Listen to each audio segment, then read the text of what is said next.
Do you know where to put an apostrophe and how to tell which apostrophe is possessive? Have you even heard of the subjunctive? Well, this is all about grammar, and one author claims that poor spelling and punctuation are threatening our future. Neville Gwynne, author of Gwynne's Grammar, joins me now. Neville, thank you very much indeed for coming into us. This is the book, and as I understand you're saying there, it's in the top 10 of the hardback bestsellers list in the UK. Extraordinarily, for the last 4 weeks, it has been on one occasion 2, on one occasion 3, whether the Sunday Times or the Daily Telegraph, of the top. So immediately underneath, for instance, the best-selling biography of Margaret Thatcher by Charles Moore. Really? And it's a textbook. I don't think it's ever happened before, and I can't quite understand. It's not bedtime reading this. It's grammar.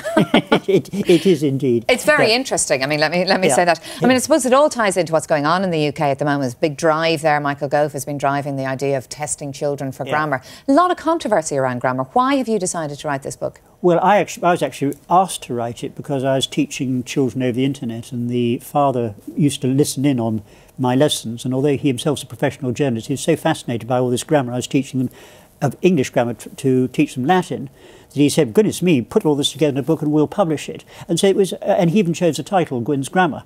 So all I was really responsible for the text. So it was a bit of a fluke that it actually happened to strike just at the moment when grammar seems to become hot.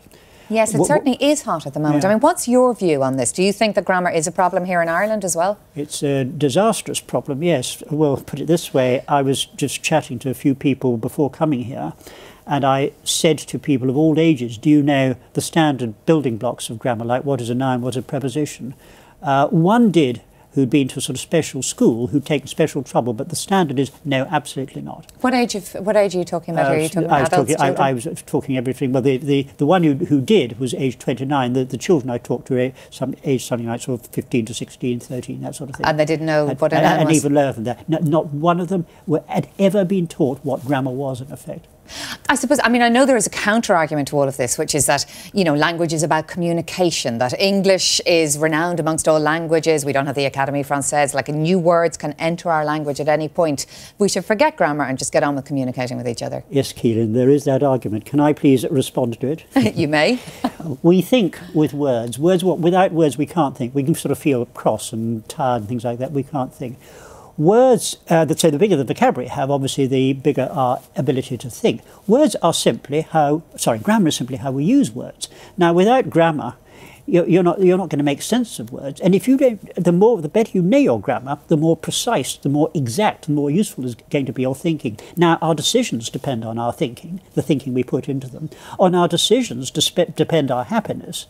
On collective decisions depend the whole of society, and on enough societies depends the whole of civilization. So I argue that ultimately civilization depends in part on learning grammar. But Neville, isn't the key point there that much of grammar is instinctive? We don't need to understand exactly how it works because we know how to use it. None of grammar is instinctive. You do not learn to speak like a lion learns to roar, or a chicken learns to cluck, or a duck learns to quack.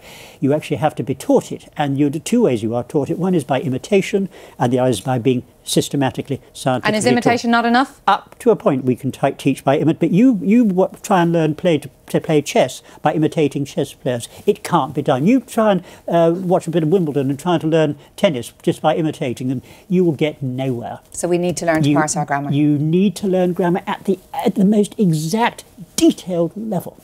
OK, well, listen, Gwynne, thank you very much indeed for coming in. Neville Gwynne this morning, and this is the book.